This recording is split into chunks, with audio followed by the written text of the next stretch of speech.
بے منزل مسافر قسط نمبر 9۔ سالم بن عطوف، عبورہ، غریطہ اور نشار چاروں یوسف بن بخت کی حویلی میں داخل ہوئے۔ اس وقت حویلی کے اندر ایک ڈھلتی ہوئی عمر کی خاتون، ایک نوخیز نوجوان اور خوبصورت لڑکی تھی۔ ڈھلتی ہوئی عمر کی عورت یوسف کی چچی اور عبد الملک کی بیوی طبیرہ، اور اس کے ساتھ جو نوجوان اور خوبصورت لڑکی تھی وہ طبیرہ اور عبد الملک کی بیٹی اور یوسف بن بخت کی چچا زاد امبرینہ تھی۔ جو ہی اس لڑکی نے غریطہ اور نشار کی طرف دیکھا وہ ان کی طرف بھاگی اور باری باری ان سے گلے ملی۔ طبیرہ اور امبرینہ دونوں ماں بیٹی ان چاروں کو جانتی تھی، اس لیے کہ اس سے پہلے وہ چاروں یوسف بن بخت کے ہاں رہ کر گئے تھے۔ امبرینہ کی ماں طبیرہ اسے مخاطب کر کے کہنے لگی، بیٹی سب کو دیوان خانے میں بٹھاؤ، میں ابھی آتی ہوں۔ غریطہ اور نشار دونوں کا ہاتھ پکڑ کر امبرینہ دیوان خانے کی طرف ہو لی۔ سالم بن عطوف اور عبورہ دونوں میاں بیوی اس کے پیچھے ہو لیے تھے۔ چاروں کو دیوان خانے میں بٹھانے کے بعد امبرینہ باہر آئی۔ اس کی ماں منہ ہاتھ دھو رہی تھی، اس کے پاس کھڑی ہوئی۔ منہ ہاتھ دھونے کے بعد جب اس نے انگوچھے سے اپنا چہرہ صاف کیا تب وہ اس کی طرف دیکھتے ہوئے کہنے والی تھی کہ اس کی ماں طبیرہ نے اسے مخاطب کیا، تمہارا انداز، تمہارا چہرہ بتاتا ہے کہ تم کسی بڑے موضوع پر گفتگو کرنا چاہتی ہو۔ امبرینہ مسکرا دی اور ہلکی سی آواز میں کہنے لگی، اماں، پہلی بار یہ چاروں جب بھائی کے ہاں آئے تھے اس وقت بھی میں آپ سے ایک بات کہنا چاہتی تھی لیکن نہیں کہہ پائی۔ اب یہ چاروں پھر آئے ہیں تو نہ جانے کتنی دیر ٹھہریں گے، اس کے بعد ہو سکتا ہے اس موضوع پر آپ سے گفتگو کرنے کا موقع نہ مل سکے۔ اماں یہ بتاؤ، اس غریطہ اور نشار میں سے زیادہ پرکشش اور خوبصورت کون ہے؟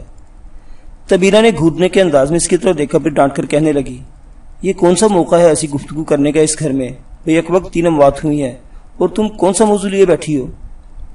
معذرت طلب انداز میں اپنی ماں کو مخاطب کرتے ہوئے امبرینہ کہنے لگی، اماں، میں کوئی خوشی کی بات تو نہیں کر رہی، میں تو یہ پوچھ رہی ہوں کہ ان دونوں میں سے کون خوبصورت اور کشش ہے۔ اس کے بعد میں آپ کو بتاؤں گی کہ میں ایسا سوال کیوں کر رہی ہوں۔ جواب میں طبیرہ نے کچھ سوچا، پھر کہنے لگی، چھوٹی جس کا نام نشار ہے وہ غریطہ سے کہیں زیادہ خوبصورت اور پرکشش ہے، اب کہو تم کیا کہتی ہو؟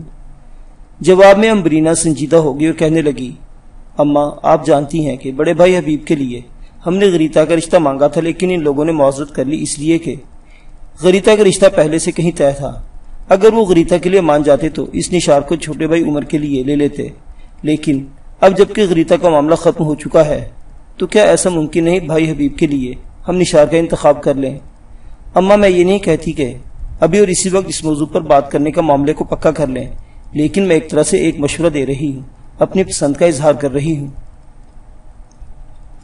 جواب میں طبیرہ نے کچھ سوچا، لمحہ بھر کے لیے امبرینہ کی طرف بڑے غور سے دیکھا، کہنے لگی، بیٹی، یہ وقت کوئی فیصلہ کرنے کا تو نہیں، بہرحال اگر تم نے یہ موضوع چھیڑ ہی دیا تو ان قریبی سلسلے میں میں تمہارے باپ سے بات کروں گی اور وہ حبیب کے لیے باقاعدہ نشار کا رشتہ مانگنے کے لیے جائے گا، پر میری بیٹی رشتہ مانگنے سے پہلے میں تم سے کہوں گی تم خود ہی رازدارانہ طریقے سے اس موضوع پر نشار سے گفتگو کر لینا، پہلے کی طرح میں شرمندگی نہ اٹھانا پڑے۔ ہو سکتا ہے نشار کا بھی ان لوگوں نے رشتہ پہلے سے کہیں طے کر لیا ہو، جب ہم مانگے انکار ہو جائے تو ہماری بڑی بے عزتی ہوگی۔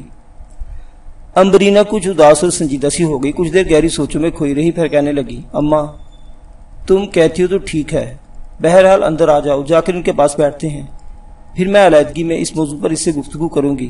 اگر اس کی منگنی کہیں طے ہوئی ہے تو طے نہ ہوئی ہو اور وہ ہمیں حبیب کے لیے مل جائے تو میں سمجھتی ہوں یہ ہماری بڑی خوش قسمتی ہوگی۔ اماں، اس خوبصورت لڑکی میرے خیال میں اندلس میں نہیں ملے گی۔ طبیرہ مسکرا دی اور کہنے لگی، اب زیادہ وقت ضائع نہ کرو، چلو اندر دیوان خانے میں جا کر بیٹھتے ہیں۔ اس کے ساتھ ہی دونوں مڑی دیوان خانے میں آ کر بیٹھی، کچھ دیر خاموشی رہی، پھر امبرینہ کی طرف دیکھتے ہوئے سالم بن عطوف نے پوچھ دیا، بیٹی کچھ پتہ ہے کہ امیر یوسف بن بخت اس وقت کہاں ہے؟ جواب میں امبرینہ مسکرائی اور کہنے لگی، وہ بھی باہر گئے ہیں، کچھ مہمان آئے تھے، انہیں الوداع کہنے کے لیے باہر نکلے ہیں۔ اس پر سالم بن عطوف نے پھر پوچھ لیا، بیٹی کوئی اندازہ ہو کہ امیر یہاں مزید کتنے دن قیام کریں گے؟ جواب میں امبرینہ نے کچھ سوچا، پھر کہنے لگی، میرا خیال ہے کہ امیر کے علاوہ میرے باپ اور دونوں بھائی زیادہ دن یہاں قیام نہیں کریں گے، بہت جلد واپس کرتبہ جائیں گے، اس لیے کہ وہاں امیر عبد الرحمن بن معاویہ ان کی ضرورت محسوس کرتے ہیں۔ اور پھر یہ کہ یہاں تک کہتے کہتے امبرینہ رک گئی، اس لیے کہ باہر کھٹکا ہوا تھا، پھر وہ اپنی جگہ پر سے اٹھی، بھاگتی ہوئی باہر نکلی اور دروازے کی قریب مل کر پیچھے دیکھنے لگی، میں دیکھتی ہوں میرے خیال میں بھائی آگے ہیں۔ جب وہ دیوان خانے سے نکل کر صحن میں گئی تو واقعی حویلی میں یوسف بن بخت داخل ہوا تھا۔ امبرینہ چند قدم آگے بڑھی، اس سے مخاطب کر کے کہنے لگی، بھائی آئے دیوان خانے میں دیکھے کتنے اچھے لوگ آپ سے ملنے کے لیے آئے ہیں۔ جواب میں یوسف بن بخت انتہائی سنجیدہ اور فکر مند تھا۔ غور سے امبرینا کی طرف دیکھتے ہوئے کہنے لگا، کون لوگ آئے ہیں؟ امبرینا دیوان خانے کی طرف بڑی اور کہنے لگی، بھائی میں نہیں بتاؤں گی، بس آپ دیوان خانے میں آئیں، آپ کو خود ہی پتہ چل جائے گا۔ اس کے ساتھ ہی یوسف بن بخت دیوان خانے کی طرف بڑھا۔ امبرینا بنت عبد الملک اس کے پیچھے پیچھے تھی۔ یوسف بن بخت جب دیوان خانے میں داخل ہوا تو سب نے اپنی جگہ سے اٹھ کر ایک طرح سے اسے تعظیم دی۔ یوسف بن بخت آگے بڑھ کر سالم بن عطوف کے قریب بیٹھ گیا۔ ایک طرف عبورہ بیٹھی ہوئی تھی۔ وہ روتی ہوئی آواز میں یوسف بن بخت سے اس کی ماں، بہن اور بھائی کے مرنے پر اظہار افسوس اور ہمدردی کرنے لگی۔ اس موقع پر نشار کو نہ جانے کیا ہوا کہ وہ رو پڑی۔ پہلے اس کی سسکیاں دبی رہی، پھر ہچکیاں بلند ہونے لگی، پھر وہ زور زور سے رونے لگی۔ اس کی طرف دیکھتے ہوئے غریتا بھی ہچکیوں میں رو رہی تھی۔ کچھ دیر ایسا ہی سما رہا۔ ان دونوں کی طرف دیکھتے ہوئے سالم بن عطوف عبورہ، یوسف بن بخت امبرینا اور اس کی ماں تبیرہ انتہائی پریشان ہو رہی تھی۔ اس موقع پر یوسف بن بخت حرکت میں آیا اور اپنی چچیزاد بہن امبرینا کو مخاطب کر کے کہنے لگا، امبرینا تم ان دونوں بہنوں کو ذرا باہر لے جاؤ، دوسرے کمرے میں لے جا کر انہیں ڈھارس اور تسلی دو۔ امبرینا فوراً اپنی جگہ سے اٹھی۔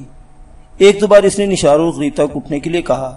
جب وہ نہ اٹھیں تب دونوں کو بازو سے پکڑ کر کھینچتے ہوئے باہر دوسرے کمرے میں لے گئی۔ ان کے جانے کے بعد اپنے آنسو اپنے آنچل سے خشک کرتے ہوئے عبورہ یوسف بن بخت کو مخاطب کرتے ہوئے کہنے لگی، بیٹے اتنا بڑا حادثہ ہوا اور بستی کے کسی آدمی کو خبر تک نہ ہوئی، اور وہ شیطان اتنی بھیانک واردات کرنے کے بعد بچ کر نکل بھی گئے۔ عبورہ کے اس سوال کے جواب میں یوسف بن بخت جس کی گردن جھکی ہوئی تھی کہنے لگا، اما بات یہ ہے کہ ہماری بستی اور اس کے آس پاس جس قدر بستیاں ہیں، جن میں عبداللہ بن خالد کی بستی الفتین بھی شامل ہے، کبھی ایسا واقعہ، کبھی ایسا حادثہ ہوا ہی نہیں۔ ہماری یہ ساری بستیاں مثالی خیال کی جاتی تھیں۔ یہاں قتل و غارت کری تو بہت دور کی بات، کبھی کوئی آپس میں جھگڑا تک نہیں کرتا۔ اگر کہیں چھوٹی موٹی تکرار، اختلاف رائے، مکان و زمین کے سلسلے میں کوئی گھریلو تنازع اٹھتا تھا تو بستیوں کے سارے سرکردہ لوگ مل کر جو فیصلہ کرتے تھے اسے قابل قبول سمجھ کر خاموشی اختیار کر لی جاتی تھی۔ میری ماں اور میرے بھائی اور بہن کا قتل ان بستیوں کا پہلا بھیانک حادثہ ہے۔ بہرحال میری بستیوں کے کچھ لوگ رضاکارانہ طور پر قاتلوں کی تلاش میں نکل گئے ہیں۔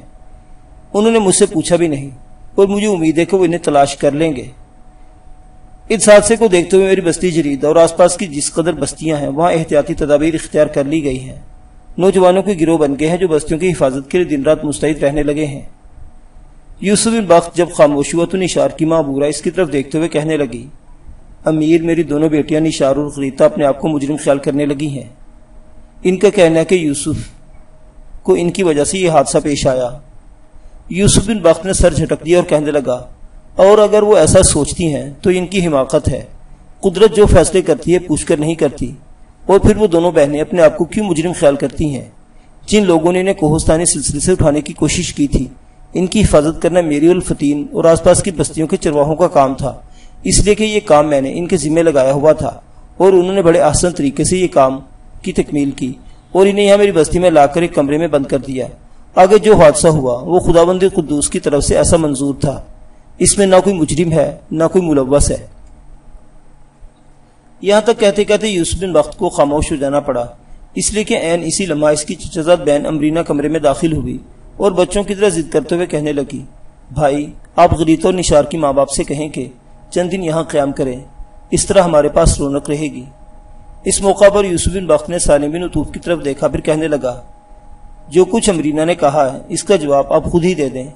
سالم بن عطوف نے مسکراتے ہوئے شفقت بھرا ہاتھ امبرینا کے سر پر رکھا، پھر کہنے لگا، بیٹی ایک رات ہم یہاں رک جائیں گے، وہ بھی تمہاری خاطر، ورنہ تم جانتی ہو ایک طبیب کی حیثیت سے زیادہ دن گھر سے غائب رہنا میرے لیے ذرا مشکل ہے۔ امبرینا جواب میں ضد کرنے لگی، ایک رات سے کیا ہوتا ہے، کم از کم۔ امبرینا اپنی بات مکمل نہ کر سکی، پھر بڑے شفقت بھرے انداز میں سے مخاطب کرتے ہوئے سالم بن عطوف کہنے لگا، دیکھو بیٹی، ہم چاروں تو ایک رات یہاں رک جائیں گے۔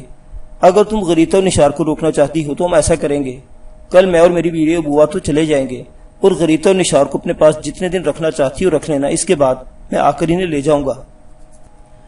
سالم بن عطوف کے اس جواب پر امبرینا خوش ہو گئی تھی۔ اس نے موقع پر یوسف بن بخت نے بھی اس کی طرف دیکھا اور کہنے لگا، اب تم خوش ہو؟ امبرینا اپنی جگہ پر اچھلنے کے انداز میں کھڑی ہو گئی اور کہنے لگی، ہاں بھائی، میں بھی یہی چاہتی تھی۔ اس کے ساتھ وہ جس طرح بھاگتی ہوئی آئی ایسے ہی بھاگتی ہوئی چلی گئی۔ امرینا کے جانے کے بعد سالم بن عطوف گفتگو کا آغاز کرنا ہی چاہتا تھا کہ کمرے میں یوسف بن بخت کا چچا عبد الملک اور اس کے دونوں بیٹے حبیب اور عمر داخل ہوئے۔ تینوں نے آگے بڑھ کر سالم بن عطوف سے پرجوش مصافحہ کیا۔ یوسف بن بخت نے بیٹھنے کے لیے کہا، تب عبد الملک اسے مخاطب کر کے کہنے لگا، بیٹے ہم تینوں بیٹھنے کے لیے نہیں آئے، اشبیلیہ سے کچھ لوگ تم سے ملنے آئے ہیں، میں نے انہیں اپنی حویلی میں ہی بٹھایا ہے، اٹھو وہیں جا کر ان سے مل لو۔ سالم بن عطوف کو بھی اپنے ساتھ لے چلتے ہیں، میں چاہتا ہوں تمہاری حویلی میں صرف خواتین کا آنا جانا ہو۔ اس پر یوسف بن بخت اٹھ کھڑا ہوا، عبورہ کی طرف دیکھتے ہوئے کہنے لگا، اماں آپ یہاں بیٹھنی چاہتی ہو تو بیٹھی رہیں، ورنہ ساتھ والے کمرے میں غریتا اور نشار ہیں، ان کے ساتھ جا کر بیٹھ جائیں۔ عبورہ وہاں سے اٹھ کر ساتھ والے کمرے میں چلی گئی تھی، جبکہ عبد الملک، حبیب تینوں یوسف بن بخت اور سالم بن عطوف کو لے کر حویلی سے باہر نکل گئے۔ کوہستان طلعہ کے بیچ میں ایک کافی بڑی بستی کی حویلی میں ایک روز زکائی اور توما دونوں شقنا یعنی عبداللہ بن عبد الواحد کے سامنے کھڑے اپنے حالات سنا رہے تھے۔ شقنا چہرے سے انتہائی مکروہ انسان لگتا تھا، لیکن داڑھی رکھ کر اس نے اپنی ذات میں تقدس پیدا کرنے کی کوشش ضرور کی تھی۔ آنکھوں سے ذہانت کم اور شرارت زیادہ ٹپکتی تھی۔ زکائی جب اپنی داستان کہہ چکا تب شقنا نے اپنے چہرے پر ہاتھ پھیرا، اسے مخاطب کر کے کہنے لگا، تم دونوں نے اچھا کیا کہ تم اپنے ساتھیوں کے ساتھ یہاں چلے آئے۔ یہاں تمہیں کسی سے جان کا خطرہ ہے، نہ اس بات کا اندیشہ ہے کہ کوئی تعاقب کرتا ہوا یہاں آئے گا، اگر کوئی پہنچا بھی تو واپس نہیں جائے گا۔ جس بستی میں تم کھڑے ہو، آس پاس میلوں میں جس قدر بستیاں ہیں وہ سب میرے آدمیوں کی ہیں۔ یوں کہ کوہستانی سلسلے کے اندر میں نے اپنا مسکن بنا لیا ہے اور اس مسکن عنقریب کام کی ابتدا کی طرف جانے کی کوشش کروں گا۔ اب جبکہ تم اپنے حالات سنا ہی چکے ہو، عبد الرحمن بن معاویہ اور یوسف بن عبد الرحمن کو بھی خوب جانتے ہو، تو کیا تم بتاؤ گے کہ عبد الرحمن کے مقابلے میں یوسف کو شکست کا سامنا کیوں کرنا پڑا؟ جواب میں زکائی نے کچھ سوچا، پھر کہنے لگا، اس کی ایک نہیں کئی وجوہات ہیں۔ سب سے بڑی وجہ میرے خیال میں یہ ہے کہ گو بنو امیہ کی حکومت اور اقتدار کا مشرق میں چراغ گل ہو چکا ہے، لیکن مغرب میں اس کا اثر و نفوذ ابھی تک موجود ہے۔ چنانچہ جب یہاں کے لوگوں کو یہ خبر ہوئی کہ بنو امیہ کا ایک فرد عبد الرحمن بن معاویہ ہسپانیہ کی حکومت کا دعوے دار ہے، تو وہ اسے تخت کا جائز وارث سمجھتے ہوئے اس کے گرد جمع ہونا شروع ہو گئے۔ اس کے علاوہ یوسف بن عبد الرحمن اور سمیل بن حاتم اگرچہ ہمیشہ متحدی نظر آئے، لیکن سرکستہ کے محاصرے میں سمیل بن حاتم کے دل میں یوسف کے خلاف میل آ چکا تھا، اس لیے کہ سرکستہ کی بغاوت کو فرو کرنے کے لیے سمیل بن حاتم کو مقرر کیا گیا تھا۔ جب اسے کامیابی نہ ملی تو یوسف سے اس نے کمک مانگی۔ یوسف نے کمک نہ بھیجی، اس بنا پر سمیل کے دل میں اس کے خلاف ایک میل سا آ گیا تھا، اور وہ دل میں یہ خیال کرنے لگ گیا تھا کہ یوسف بن عبد الرحمن کی جگہ اسے اندلس کا والی اور حکمران ہونا چاہیے۔ یوسف بن عبد الرحمن اور اس کا دست راست بدر اس وقت اندلس میں وارد ہوا جب اندلس میں سازشوں کا جال پھیلا ہوا تھا۔ اس وقت اگر سمیل بن حاتم یوسف بن عبد الرحمن سے کھینچا ہوا نہ ہوتا تو دونوں فوری کارروائی کر کے اس انقلاب کو وہیں کچل سکتے تھے۔ مورخ کی نگاہ یہ بھی دیکھے گی کہ عبد الرحمن بن معاویہ اندلس پہنچا تو یہ دونوں یعنی یوسف بن عبد الرحمن اور سمیل بن حاتم آپس میں صاف ہو گئے تھے، لیکن اس وقت عبد الرحمن بن معاویہ اپنے اثرات قائم کر چکا تھا۔ تاہم اگر یہ دونوں ابتدائی سے تدارک شروع کر دیتے تو عبد الرحمن ان دو شرائط کو قبول کر لیتا جو بعد میں اسے پیش کی گئی، تو اس نے 2 کے بجائے 4 شرطیں عائد کر دی۔ سمیل جنگ کا حامی تھا اور چاہتا تھا کہ فوراً عبد الرحمن پر حملہ آور ہو کر اسے اندلس سے باہر کیا جائے، لیکن یوسف اسے اختلاف رائے رکھتا تھا۔ اس کا خیال تھا کہ معاہدہ صلح پر زیادہ جم گیا۔ سمیل کو بھی اس وقت اپنی رائے پر زیادہ اعتماد نہ رہا اور وہ بھی آنکھیں بند کر کے یوسف بن عبد الرحمن کے پیچھے لگ گیا۔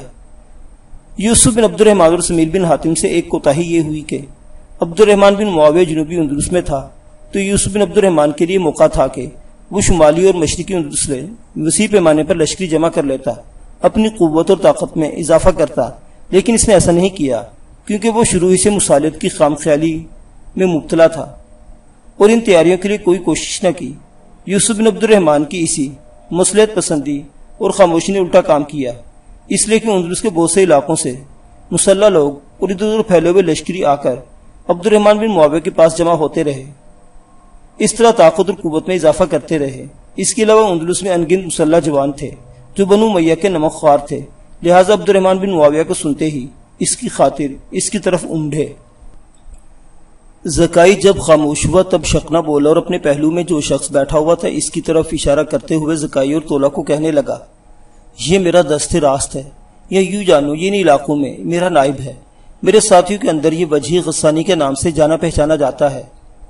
یوں اس کے علاوہ جس قدر مسلح جوان اور لشکری میرے پاس ہیں، ان کا سالار اعلیٰ یہی غسانی ہے۔ زکائی اور طولہ، میں سمجھتا ہوں تم بھی اچھے تیغزن ہو اور ہمارے لیے عمدہ ثابت ہو سکتے ہو، تو میں تم پر یہ واضح کروں کہ جس طرح عبد الرحمن بن معاویہ اندلس میں حکومت کا حق لے کر آیا ہے، اسی طرح ہم بھی سمجھتے ہیں کہ ہمیں بھی اندلس پر حکومت کرنے کا حق ہے، اور میرا ارادہ، بلکہ مجھے یقین ہے کہ میں کسی نہ کسی روز ہم اپنا حق چھین کر رہیں گے۔ زکائی اور طولہ اس کے الفاظ سے خوش ہو گئے تھے۔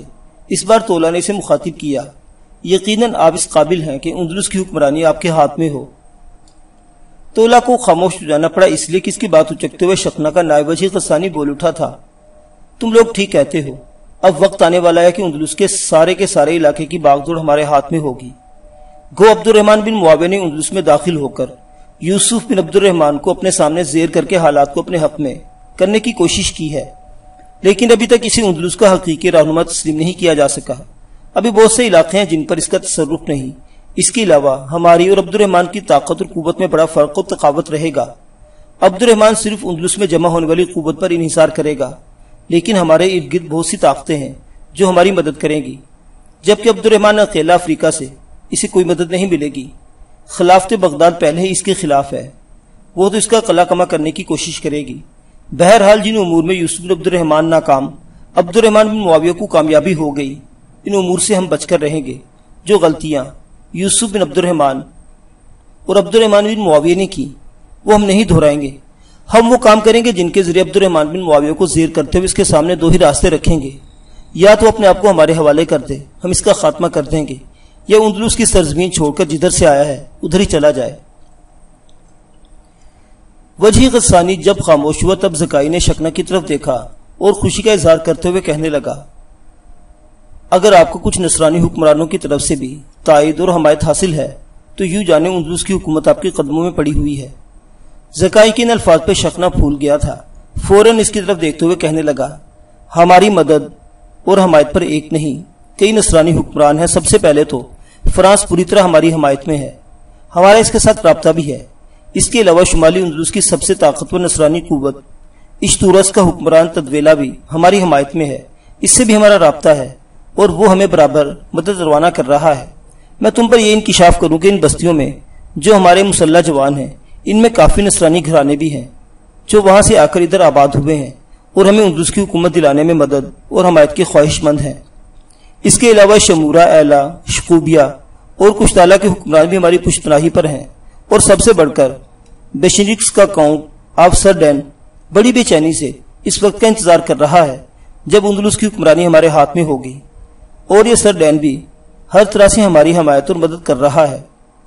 زکائی اور طولہ، میں تمہیں یقین دلاؤں کہ ان قریب وہ دن آنے والا ہے کہ اندلس پر عبد الرحمن بن معاویہ کے بجائے میری اور وجیح غسانی کی حکمرانی ہوگی، اور تم لوگ ہمارے دست راز کی حیثیت سے ہمارے ساتھ رہو گے۔ یہاں تک کہنے کے بعد شقنا خاموش ہو گیا، پھر اپنے نائب وجیح غسانی کی طرف دیکھتے ہوئے کہنے لگا، وجیح، زکائی اور طولہ کے بہت سے ساتھی باہر کھڑے ہیں، اب تم دونوں کو ساتھ لے جاؤ، ان دونوں کے علاوہ ان کے ساتھیوں کو بھی طعام اور قیام کا بہترین بندوبست کر دو۔ اس کے ساتھ ہی وجیح غسانی اپنی جگہ سے اٹھا اور زکائی اور طولہ کو لے کر وہاں سے نکل گیا۔ معزز سامعین حضرات، بنو امیہ کے آخری شہزادے عبد الرحمن الداخل کی داستان حیات ابھی جاری ہے، بقیہ واقعات اگلی قسط میں دیکھتے رہیے۔ ناولستان۔ اللہ حافظ۔